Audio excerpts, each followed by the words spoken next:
Hello, everybody. Hey, we're here. Yay. Let's get this show on the road.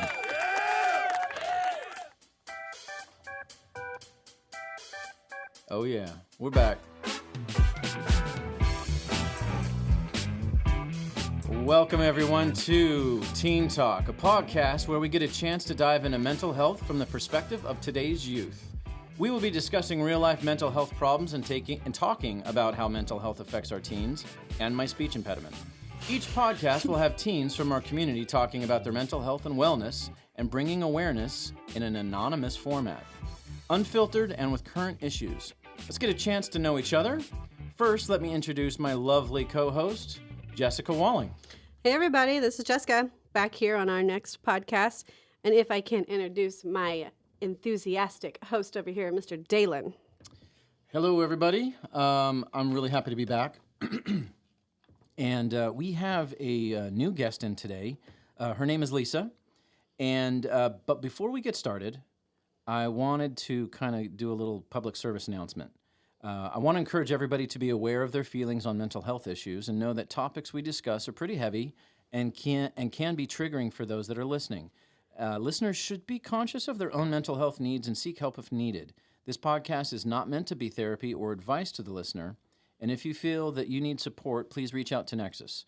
If we can't help you directly, we can help you find services and offer referrals to your local area.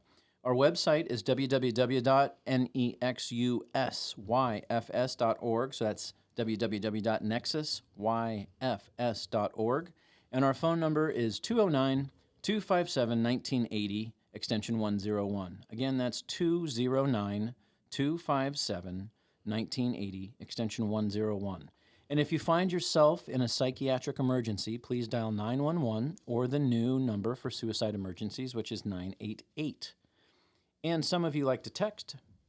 It might be easier to talk to somebody over text, so you can text to the number 741-741 to reach a counselor. And our first guest on today is Lisa.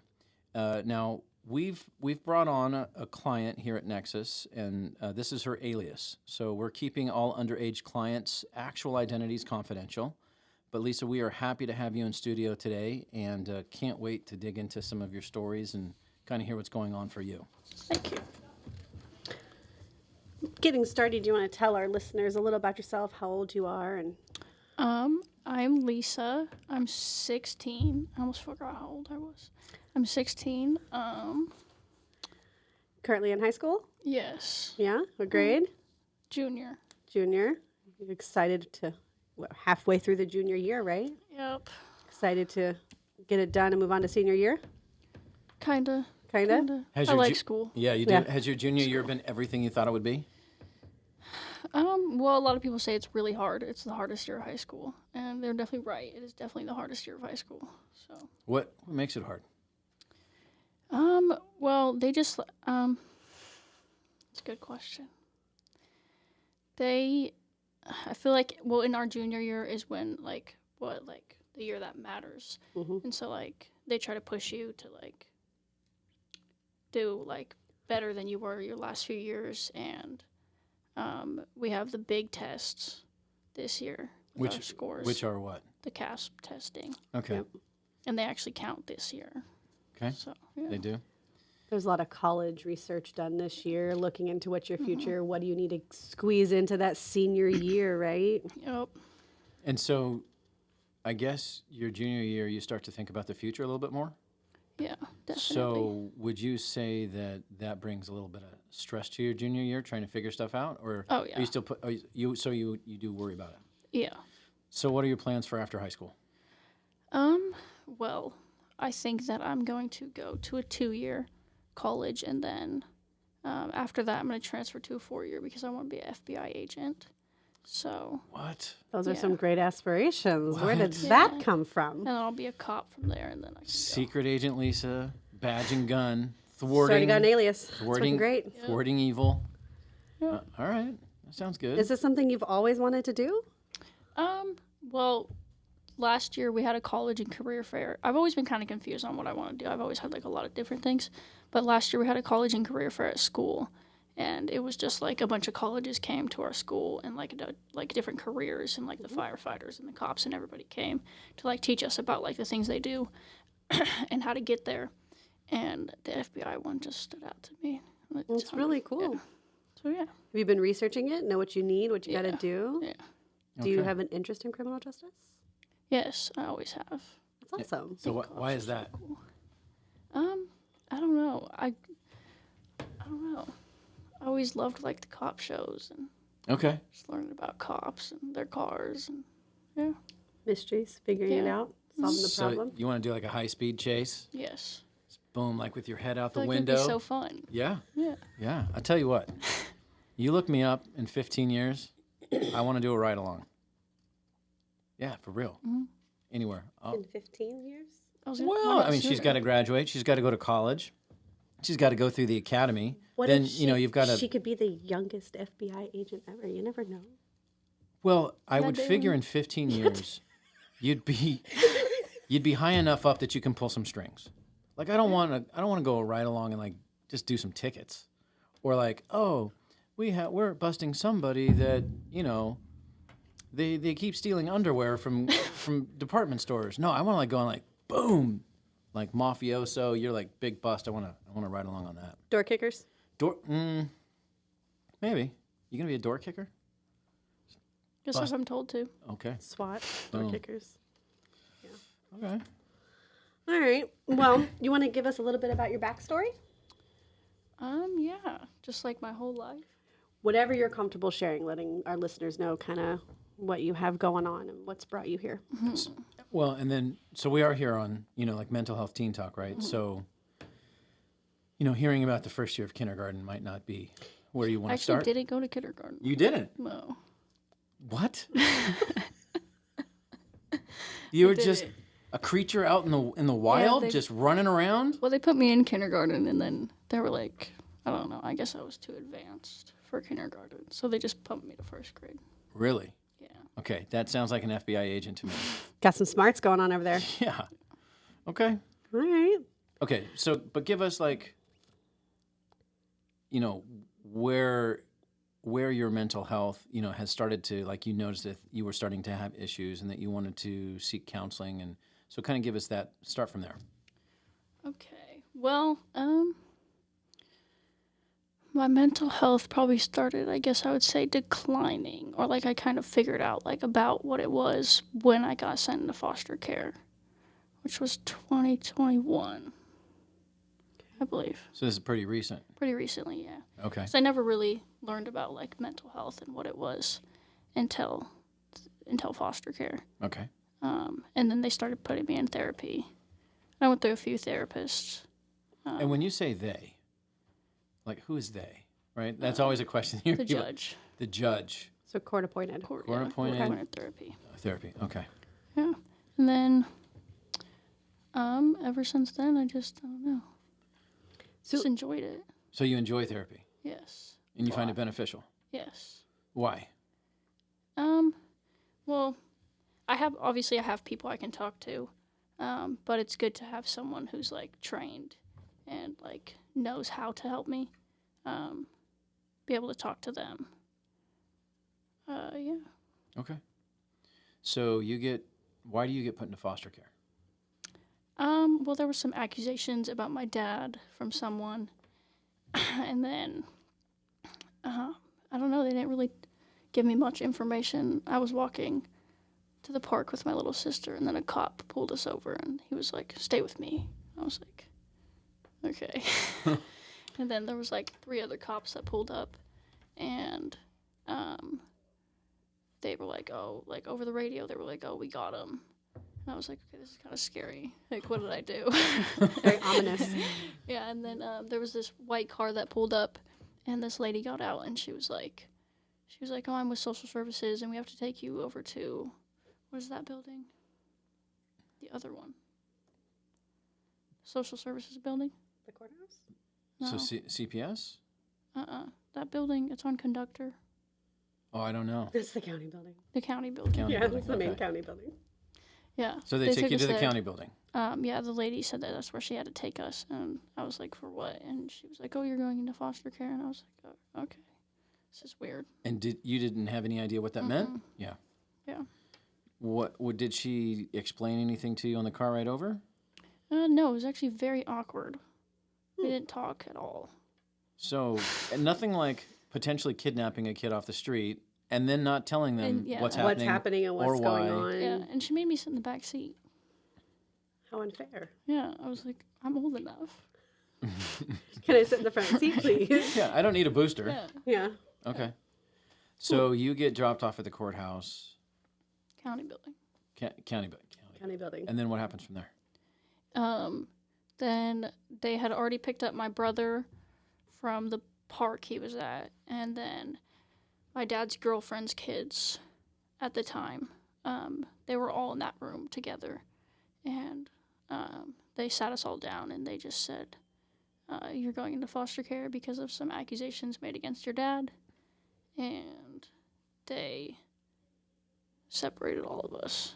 And, like, they had all of our foster parents lined up outside and sent us each on our way. Wow. Yeah. And you didn't get a Just- chance to talk to your dad? No. They wouldn't let me. Okay. And at the time, before, what was your living situations? I lived with my dad my whole life. My mom hasn't ever really been around. But it was me, my dad, and my sister, my brother, and my dad's girlfriend and her kids. And how many kids did she have? 3. 3. It was a lot. That was a lot. It was a lot. A lot of kids. You all got picked up. And you, Yeah. you guys all got scooped up. Yeah, they picked us all up. And they just said accusations. Yeah. Okay. Did you ever find out what the accusations were? Yes. So apparently somebody had told one of the teachers at our school or something that I guess my brother had like a bruise and that we were being beat at home and like he was hitting us. And I was like, well, my dad has never hit me in my life, you know. So eventually I found out what it was, but yeah. Okay. So alleged brother was being abused, Yeah. but then they grabbed everybody. Did they ever tell you why they didn't just remove your brother? Because it's unsafe to be in the home. Unsafe. Okay. Yeah. And how many times before that had you been interviewed by CPS? Quite a few. Okay, so so CPS this wasn't is- the first incident Oh, yeah, that something no. had happened, and they're like, "Poop, we're grabbing him." Well, they've never taken us. Right. I've But never they've been taken. But yeah, they had they've- interviewed you guys yeah. multiple times. And what typically was happening during that time? Well, another one of my dad's ex-girlfriends used to call CPS. She called CPS on us 12 times in 1 year because I don't know, she would always call him. So your dad is still with her, and she's calling on you guys, or okay, so he breaks up, or they break Yeah, up, they broke up. and so she's upset, and then she's she just calling. yeah. Okay. And every time they interviewed you guys, what were the findings? Nothing. They never really found. They didn't find anything. It was always okay. Well, have a Okay. good day. Bye. So, I'm assuming, and I this is not how it necessarily works, but so I'm assuming that they had a case file on you guys. Oh yeah. That was maybe extensive, and then they see a bruise, and then they're like, oh, well, now we finally have some But proof. the funny thing is my brother. The bruise was from because he was trying to balance a golf club on his finger and he dropped it, and it hit him in the face. Okay, And that's what the bruise was from. there's a lesson, kids. Yeah. Don't balance golf clubs. Okay, so they find something. Sorry, Jessica. You're fine. Go for it. So they find a bruise. They've had accounts of multiple calls. So they're like, okay, enough is enough. We're taking everybody. Yes. And you all got separated? Okay, so my brother, we all got separated. My brother ended up in Manteca. I was in Volcano, and my little sister was in Jackson. And they had us, like, switching homes. I was the only one who stayed in, like, one solid home because I got put in a really good foster home. And I still talk to my foster parent in that house to this day. How long were you in foster care? 11 months. Wow. It's a long time. So 11 months and separated from your family. So your brothers and sisters For too. most of the time. Most of the time. So, No, go for it. so my question for you is, how did that make you feel? Like, did you feel like there was justifiable, like it was justified for you to be separated from your family? No. Or I felt like it was very unfair. They didn't really give us a chance to like speak on what we thought. They kind of just took us all and separated us all. No, I felt like it was very unfair, and it was really hard. I wasn't allowed to talk to my dad. I wasn't allowed to talk to my siblings. I saw them for an hour once a week. Wow. Seeing them every single day, like, being with them, constant contact too. How long from the time that you were put into a foster home?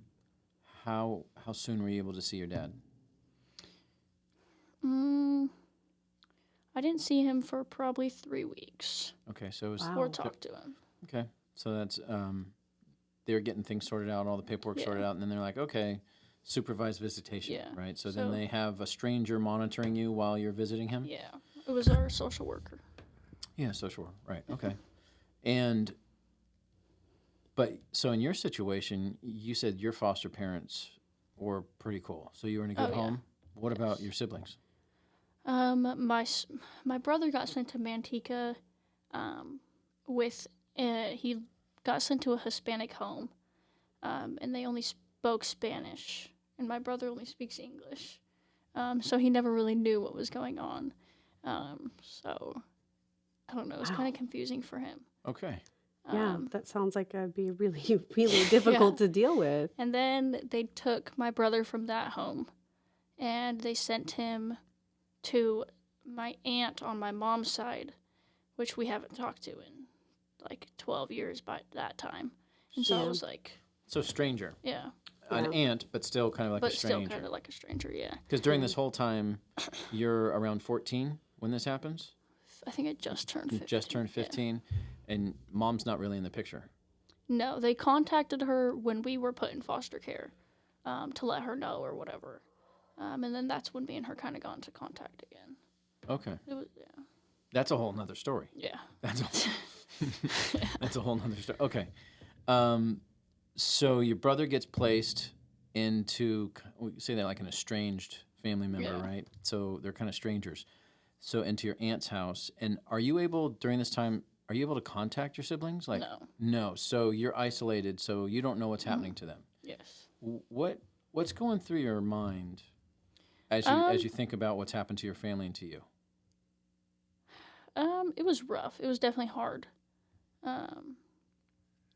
I think that I was obviously really worried about them and like where they were at, because when I would see them for that hour, like once a week, we didn't really like. I mean, of course we talked, but we kind of just all like hugged and like just appreciated the time that we had together. Mm-hmm. So I never really knew what was going on. They would always tell me, oh, where they're at or whatever, but they would always like cry and be like, oh, I don't like it or stuff like that. So obviously I would always be worried about them. Obviously I was worried about my dad, but I mean, he's a big guy. He's at home. He's okay. Right. You're the oldest? Yeah. Yeah. Yeah.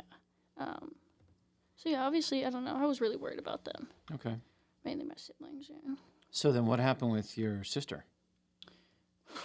She got sent to 5 different foster homes. And why so many? I don't know. They just kept moving her. She told me about this one house, and it was like she lived with these 2 old people, and they had all white furniture, so she wasn't allowed to like touch the couches, and she was only allowed to eat chicken nuggets, and watch TV all day, and that was it. And how old was she? She was 9. Wow. Yeah. Yeah. So I mean, hopefully, people that listen to this podcast, we're not trying to put a disparaging view on the system. Oh, yeah. Because it's a really tough system to be in. One, there's not enough foster parents. Oh, yeah. Yeah, definitely. And when you're a foster child, placed with a foster parent, you're going through trauma too. So it's not like it's easy for you. Oh. And if you've been placed in multiple homes and you're angry and, you see another foster parent, you don't want to be there, and it's hard on everybody. Mm-hmm. And there are so many placements needed and not enough real good foster families to take and, care.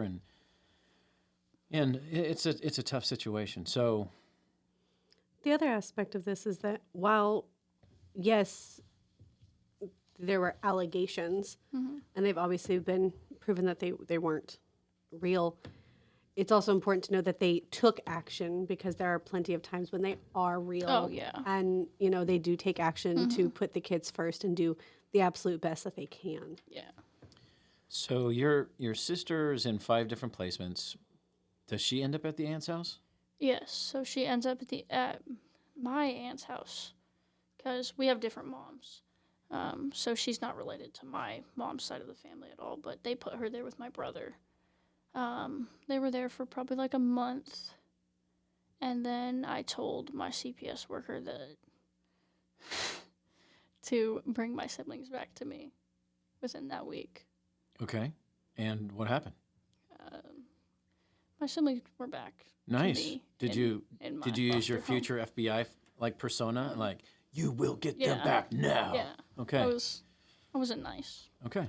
You know what? I think that's totally acceptable. Yeah. In that Yeah. situation, if you need to get what you want, you need to get what you want. Yeah, so I was the foster family that I was staying with for probably the first 5-6 months ended up having to move. They ended up moving to Kentucky now. So then I went and stayed with one of our family friends. Her name, Yeah, we don't yeah. No keep names. everybody as anonymous as possible. But so we went and stayed with one of our family friends. okay. And then that's where my siblings were brought back. Okay. And then, so how long were you with your siblings still in foster care? After they were brought to Yeah. After Yeah. after you guys were reunited, but still in foster care. 5-6 months. 5-6 months. So half of that time you were apart, half you were together, but still not with Dad. So what's visitation looking like with Dad now at this point?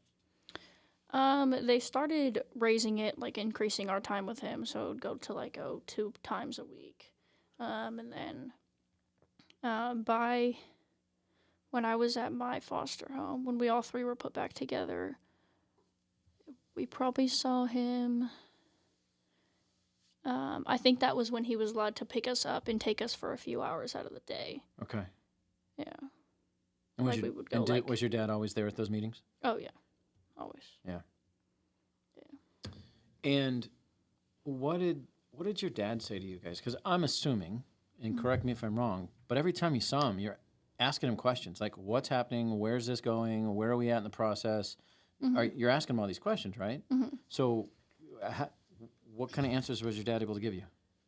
He really wasn't. We weren't allowed to talk about the situation What? that we were in What? at our supervised visits, which obviously it's hard like not to, because I mean, Right. what else is there to really talk about? Dad, how long are we going to be in hell right now? Revolving Yeah. around this situation. Are you trying to help us? What's Yeah. going on? Are you able to save us? So he would always tell us, he's doing his best, he's fighting for us. But no, if we did talk about the situation, my social worker would have to end the supervised visit. Wow. Wow. Yeah. So Who knew that happened? I didn't. so That's crazy. Okay. I mean, I get the purpose of it, from one point of view, yeah, but that's still kind of rough for you guys. it's confusing. So- Definitely. All this is going on. How did that affect you as the oldest? I felt like helpless because I've always been the one to help out the family, and if my siblings need something, I was always there. But I just felt helpless because I couldn't do anything about it. Yeah. So it was definitely rough. I just kind of sat in my room all the time and thought about my siblings and what was happening. And in that process, when did you start seeing a therapist?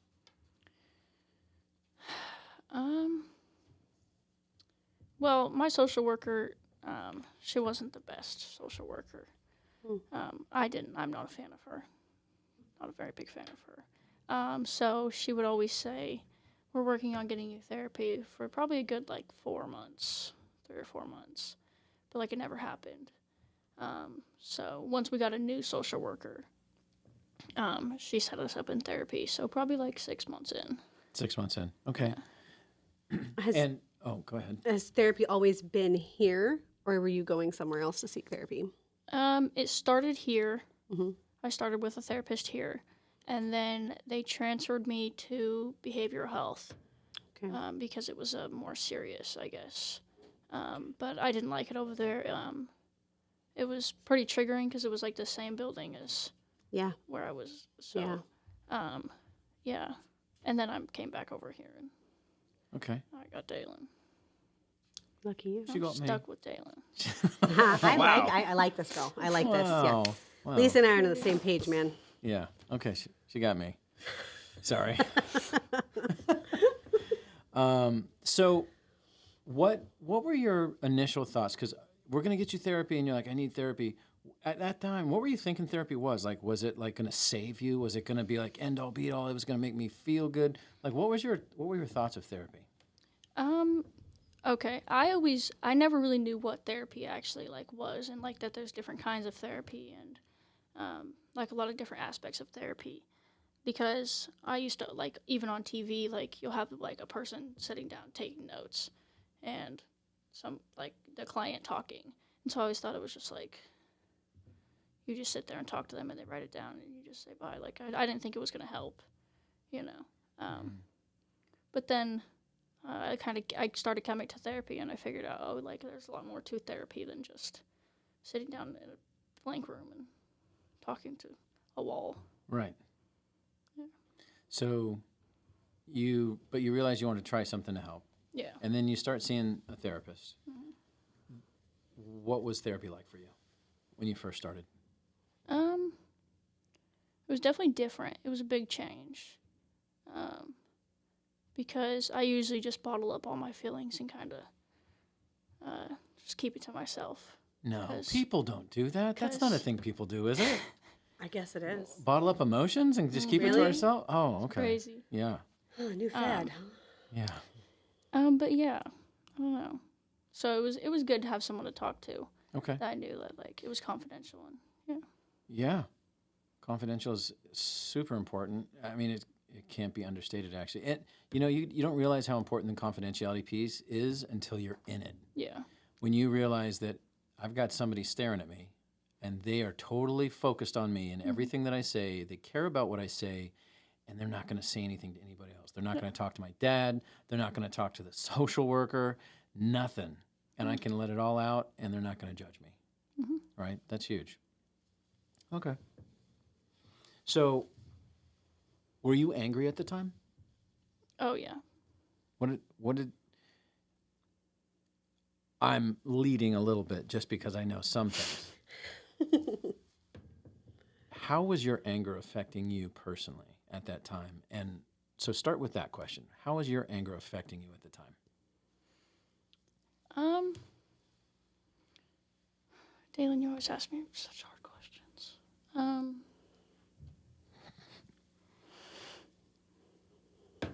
I don't know. I guess it affected me in a lot of different ways because one thing that I have learned through therapy, and I think will probably always stick with me, is the anger iceberg.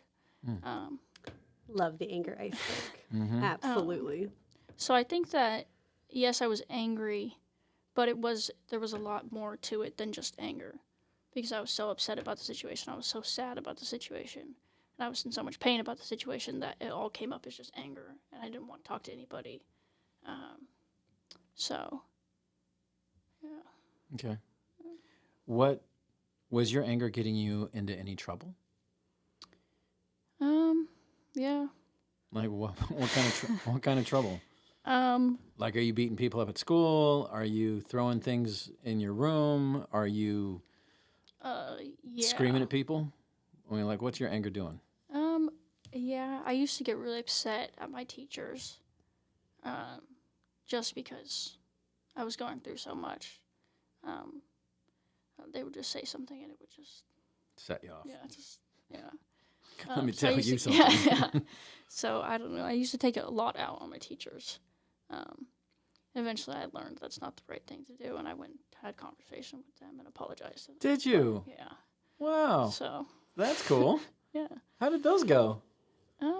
They were good actually. It went pretty good.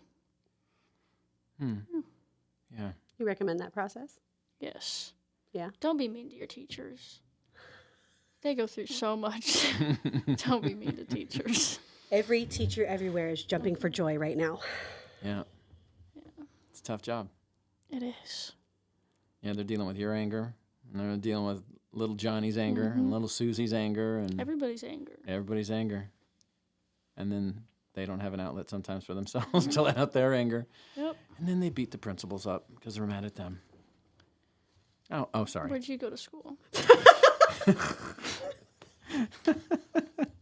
Oh, okay. Well, Yeah.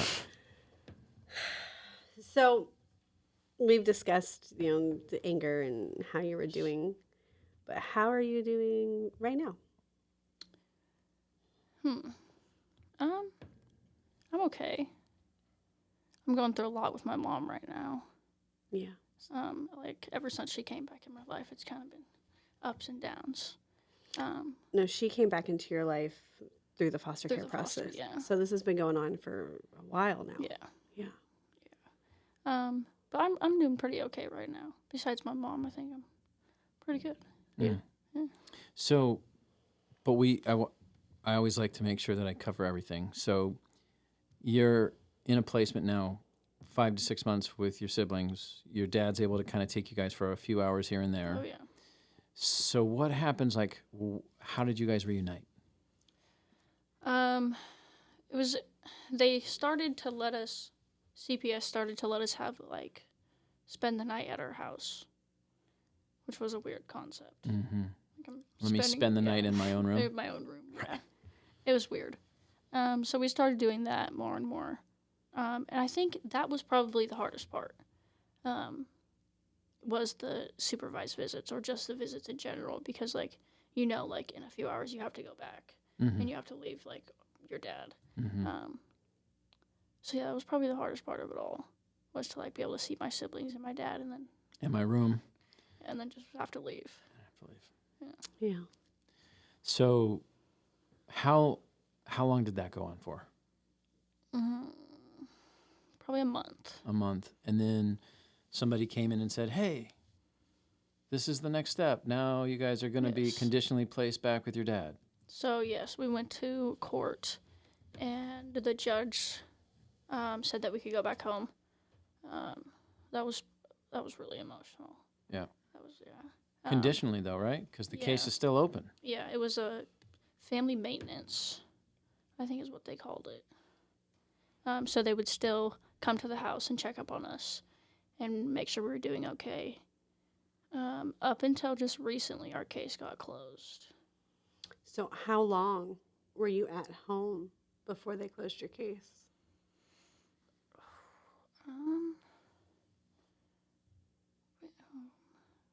Like 3 months. Wow, this is still really, really new, Yeah. really recent. Oh, yeah. Yeah. And there's still other court proceedings, though, right? So it's still not completely over? For the most part, it's over. The only thing that we have to figure out now is the situation with my mom. Okay. So then your mom gets kind of notified that this is going on, and you start reconnecting with mom. Kinda. Kinda. What's that like? Kinda.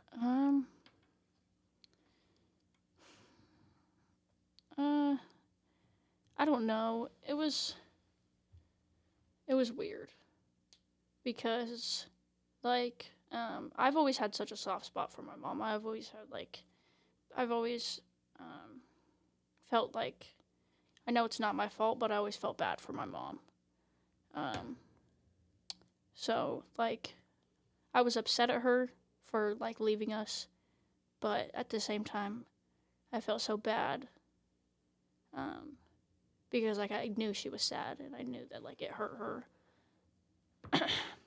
So, I don't know. It was kind of weird, because it was hard to not get upset with her all the time.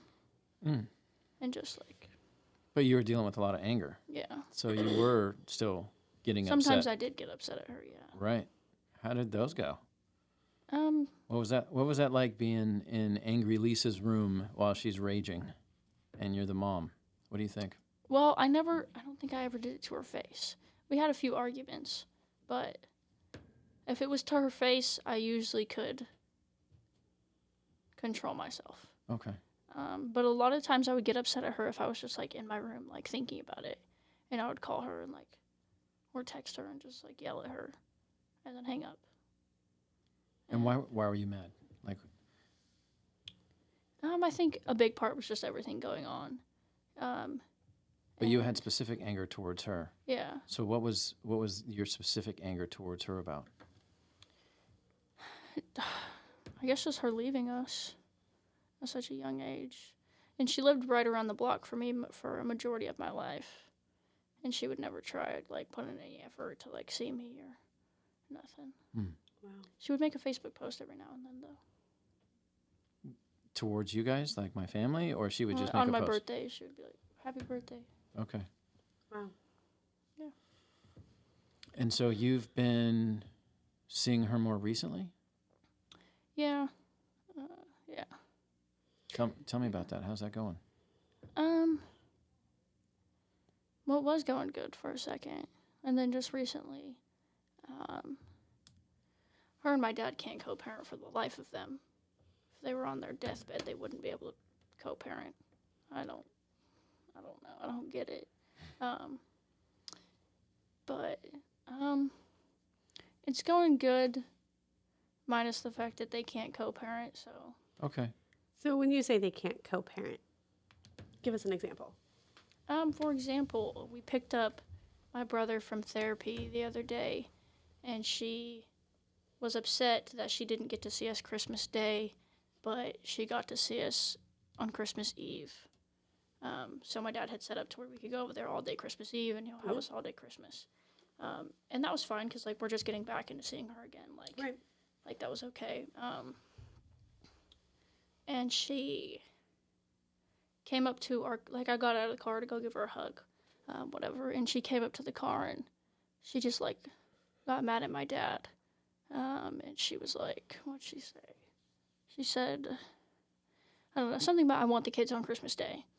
And, like, anytime they argue, it's like I break down and I start crying about it because, I don't know. It's hard for me, yeah. It's hard for you to see that.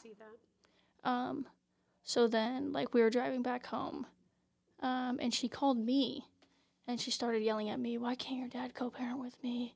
Blah, blah, blah. And I was like, and it took so much in me, but I just hung up. And I felt so bad. But I had to, because I don't know, I couldn't do anything about it. It's not my situation. It's not my fault. It's not your responsibility either. I'm the child. Like, you guys figure it Right. out, not me. Don't call me yelling at me. So, first off, wearing my therapy hat, we called that triangulation. And and the fact that you recognized that your mom reaching out to you is not part of your problem, and you turned the problem off so that she couldn't use you as her tool, Yeah. that's pretty smart. Yeah. Pretty smart. It took a Good lot in step. me to hang up on her. I bet it did. Yeah. 'Cause You I should felt- be proud of yourself for that. And, you know, I know part of you feels bad. They're your parents, they're adults, respect, etc. But you took a right step and you did what was good for you and your mental health. So how did you follow that up? Did a couple hours later, did you text her? Did you call her back? I called her back. What'd you say? I said that I don't appreciate that she called me yelling at me about something that I have no control over, and that it is not my fault, and that from here on out, I don't want to hear about my dad or your guys' problems. I don't want to hear about it. Contact him, not me. And she started crying, blah, blah, blah. I'm sorry. You sure she's 16? So, yeah. She's like a 30-year-old and a 16-year-old person. Telling you, youngest FBI agent ever. Yeah, FBI, if you're listening, snatch We got her one up. for you. Yep. Pick me. Okay. Pick me. I love it. That's pretty amazing. Yeah. And since that phone call, that was just a few days ago. We're just a few days after Christmas. Yeah. Have you had another conversation with her that went better? I did end up seeing her on Christmas Eve. Okay. Okay. And how'd that go? Well, we could backtrack a little bit because after that phone call, she texted my dad. I want the kids for 5 hours on Christmas. You pick morning or night. I don't care. And he said, like I said, you can have them on Christmas Eve. If not, you can just have them in your therapeutic visits. And she said, "Oh, I'm taking you to court again." Blah blah blah. So I guess she's taking us to court again. And then he said, he mentioned therapy, and he said, "Well, maybe you should get some therapy, help yourself out." And she said, "I already go to therapy," and then called him a mean name, and he sent a thumbs up, and then she sent the middle finger back to him, and he said, "That's my point." And then she said a slur, in considering that I am lesbian. It was kind of weird that she said that. She just texted it to my dad, and he responded, and he said, "Well, that's, offensive to the LGBTQ community." She didn't say anything after that. Yeah. Anger has a habit of really kind of putting a foot in the mouth, and you say things out of anger that you wouldn't say if you were actually thinking. Yeah. And then you realize, oh, I said something that might have hurt my daughter. Yeah, and then I went over there Christmas Eve, and she was like, "Oh, I'm sorry I said that." She apologized, though, right? Yeah. Okay. That's good. That's Taking a step forward, right? That shows that she's thinking. Yeah. Yeah. Oh, yeah. Okay. And how did that visit go with you and the siblings over at Christmas Eve? Was it good? It was okay. It's okay. Yeah. What's okay mean? Well, my mom's mom really, really knows how to push my buttons. Oh, I didn't know she was over there. Yeah. So she just says things that just, I don't know. She's just really controlling, and she takes such little things to heart, like, oh, if you make a small mess, she's like, oh, clean that up, blah, blah, blah, blah, blah. And I'm like, breathe a little, calm down. It's like, okay, you have 10 grandkids here. Obviously, it's not going to be perfect. So we ended up just leaving and going to Taco Bell, and me and my sister and my brother and my mom sat at Taco Bell and hung out for a while because I didn't want to deal with her mom. Okay. Yeah, family time at Christmas is lovely. Can be. Holidays can be really stressful, and Totally. Yeah. everyone's trying to appease everyone and spend time together, and not all relationships really meld together well. Yeah. So that's understandable. My family's never been able to, family. So it wasn't really anything new. Okay. Yeah. It's well, good. Yeah, it's good to hear though that you've connected with your mom and that she's putting in an effort. Yeah. Wanting to take your dad to court. I mean, it's a mess, but at the same time, she's also fighting for more time for you. Yeah. making an effort, trying to do the thing. Yep. So now that you've kind of explained what you've gone through, what can you tell us about your goals for how you're handling your mental health? And there's two things with that. One, have you thought of any goals? And two, how does therapy figure into those goals? I've been doing kind of a lot of research on this lately, and the power that social media has on us. So I think one of my big goals is to cut down my screen time and stay off my phone, because social media does really have such a negative impact on just our daily lives and our mental health. When I have a million other things that I could be doing, but I'm sitting there scrolling through TikTok. So I think that's a big goal I have. Again, I say, are you sure she's 16? I mean, I don't know who this person is. I just, wow. I mean, that's a big step, especially in today's world. Yeah. And, being young and everyone staying connected on social media and all the different platforms, and to put your mental health first, that's really saying a lot. Yeah. It says a lot about your therapist, too. I understand. That's all her. I didn't do anything. She's educating me right now. So you want to reduce your screen time, and so that's for your mental health. What are your other goals? Go to bed earlier and get up earlier. Awesome. How come? Because again, I catch myself scrolling through TikTok until 1 a.m.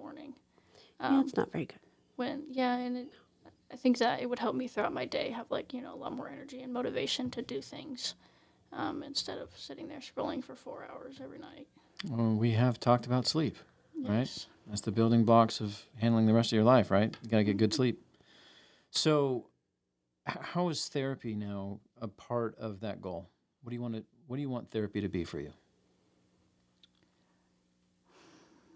Gosh, Dalen. What do I want therapy to be for me? Mm-hmm. What do you mean? Like, So, you've already got a couple really good goals. And just from listening to you talk to us today, we can tell that your mental health and the quality of your mental health is important to you. yes. So, how does therapy play a role in that? Well, I guess that kind of goes back to how I usually just bottle up all my emotions and everything. I think therapy is a great outlet just to, kind of let everything out. Okay. Yeah. So, with that, with your, positive views of therapy, how would you recommend that to someone your age or someone in your situation? How would I recommend it? Yeah. Like someone's coming up to you and telling you, I'm really going through all this stuff and I want therapy, but I'm scared. I don't know what it's like. How would you encourage them? Well, obviously I was scared at first too, because it's, meeting new people and just kind of opening up to a stranger is kind of weird. But what I've come to learn is that opening up to a stranger is like, it's easier, I think, than opening up to someone you're close with Yeah. because they don't know anything about you. They didn't, you aren't with them all the time. And so like when I go to therapy, I don't know, I feel like I can just let everything out and talk to Dalen like he's just, I don't know, he's just like a stranger. Brings that word to mind, safe space. Yeah. Mm-hmm. Somewhere safe that you can open up, be vulnerable, Yeah. but know that when you walk out the door, it doesn't follow you. Yeah. It's I not know going that to come Dalen, up again. He wouldn't judge me. I can say Right. whatever I want. No judgment. So we call that a therapeutic alliance, and that is one of the hugest things I think for anybody that's in therapy. It's one of the goals. It's one of the first goals that we try to create as a therapist. We want to create a sense of connecting with you, making you feel like you matter, making you understand that everything that you're talking about, this is your most important time, and that we're completely dedicated to helping you, and we want to make sure that you feel comfortable in doing so, and that we're the person to help you. And that is what all good therapists should be trying to do. And if I can only see you until you're about 18. So I'm assuming that throughout your life, you're going to have a therapist that you like to talk to just to kind of, get stuff off your chest. Oh, yeah. And, you're going to connect with somebody, and then maybe 10 years down the road, you have a new therapist, you get a new job, you travel someplace, and you walk in, you're like, nope, not feeling this therapist, right? And find somebody that you do, right? Yeah. Make that connection again. And that's, I mean, Jess, is that what you do too? I mean, it is, the first thing I tell all of my clients is, if you don't like me, that's okay. You can tell me because you're not going to hurt my feelings because this room, it's not about me. It's about you. And so giving them the respect and the ability to say, I'm not really feeling this. This is what I need. It gives them the confidence in working on that relationship with our clients and building that rapport is really important. And knowing, I mean, we talked about in a previous podcast, I'll tell random strangers who ask me about mental health, fight for your mental health, do what feels right for you, because if you don't feel like it's working and you don't like this person, you're causing more harm than good. You're not getting anything out of it, right? And so that's not the whole point. The whole point is to find that healing. So I absolutely agree. It's definitely something that is important to all of our sessions. Do you see, last question, do you see any barriers that you're running across, things that are stopping you from achieving your mental health success? I don't think that I would say anything stopping me. I think that there's obviously going to be bumps in the road. What are your bumps? What do you mean, like? Well, so if there was any obstacles getting in the way of your mental health, maybe, and this could be outside factors, these could be internal factors, something that you're thinking about. It could be, I'm not consistent, or, I don't need therapy all the time, or sometimes I know I need therapy and then I skip for a couple weeks and then I know I need therapy, so I'm just kind of trying to figure out what are some areas that you struggle with making therapy a part of your success or your mental health. And I just want to know if that resonates with other people that might be listening.